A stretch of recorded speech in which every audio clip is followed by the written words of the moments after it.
It's not official on BoxRec yet, but it is being widely reported that Saul Canelo Alvarez is going to be facing Sergey Kovalev for the latter's WBO light heavyweight strap, November 2nd, Las Vegas. On paper, this seems like a crazy leap of faith by the ginger Mexican. But if you know anything about Canelo, we know how much he balloons up at middleweight. He's come into the ring, I think, many times 170 plus. He's technically already fought at super middleweight when he beat Rocky Fielding, so he's not actually that small. Stumpy, yes, but not a small guy.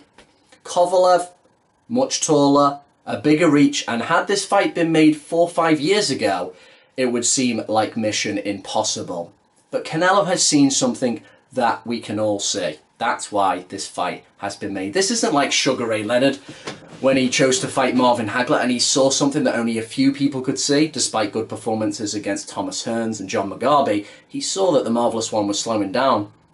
Cinnamon sees something that we all see with Kovalev. This guy is no longer at his best.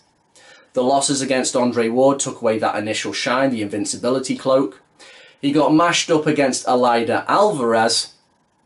And this is a guy now who's mid-30s. Previous trainer John David Jackson spilled the beans about his bad training habits, the drinking, and that poor stamina of Kovalev's, which I think was his main weak point as a fighter.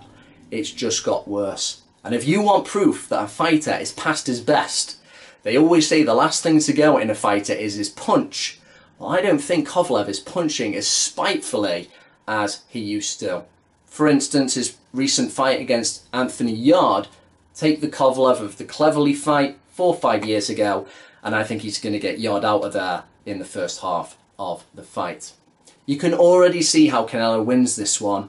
Stocky constitution, low centre of gravity, he's going to be pushing Kovalev back, forcing him to throw shots, and that's where that great defense, his ability to twist and slip, comes into play. And the Golovkin fights, whatever you think of them, one thing they definitely emphasised, Canelo has got a rock for a chin. So if Kovalev is hoping to knock him out, he is going to have to throw the punch of his life. Canelo's going to be making him miss, making him work, I think, pushing him around the ring, and then sinking in those really quality body shots. And I think we might get something like a round 9 retirement from the Russian. And they can happily go away and retire with whatever ludicrous money he is being paid. So they've already seen this. It's been made for a reason, this fight. And whatever it means, they may criticise it. I think Canelo is going to get the job done, and pretty spectacularly.